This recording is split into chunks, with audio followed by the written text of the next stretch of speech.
غلام محمد قاصر کا بنباس، جن کی درد بھری باتوں سے ایک زمانہ رام ہوا، قاصر ایسے فنکاروں کی قسمت میں بنباس۔ پیالے میں بھری مے پیالے کے لیے نہیں، مے خار کے لیے ہوتی ہے۔ درخت پر لگا پھل اپنے لیے نہیں، بھوکے کے لیے ہے، اور سورج میں بھری روشنی خلقت کے واسطے ہے۔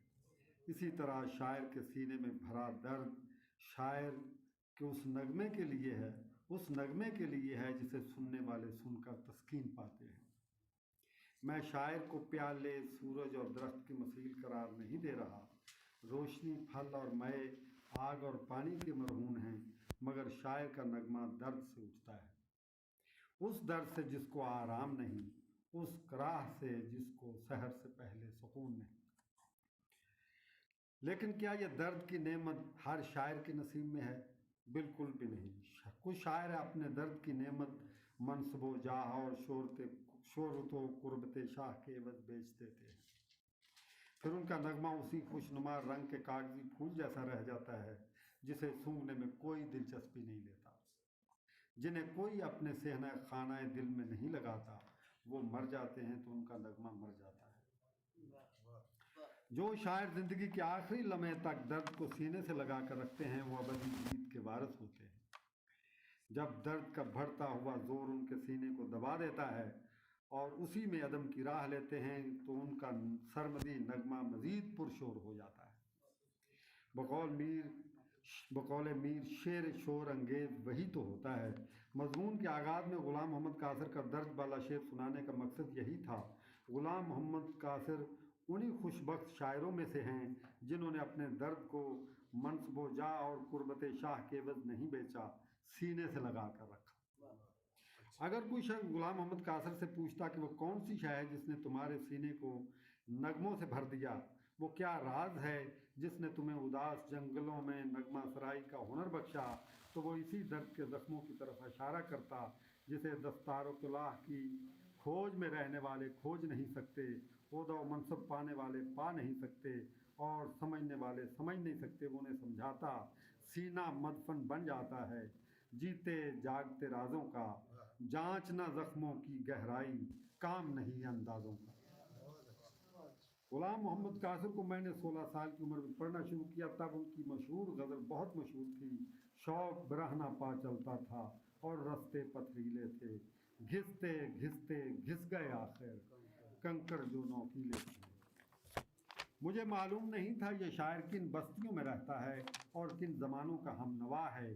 میں تو فقط ایک گاؤں میں ادب سے وابستہ مگر اہل ادب سے دور اپنی رونقوں کا آدمی تھا۔ تب میں سمجھتا تھا میر و غالب کی طرح ہر اچھے شاعر کو فوت ہوئے 100-150 سال ہو چکا ہے۔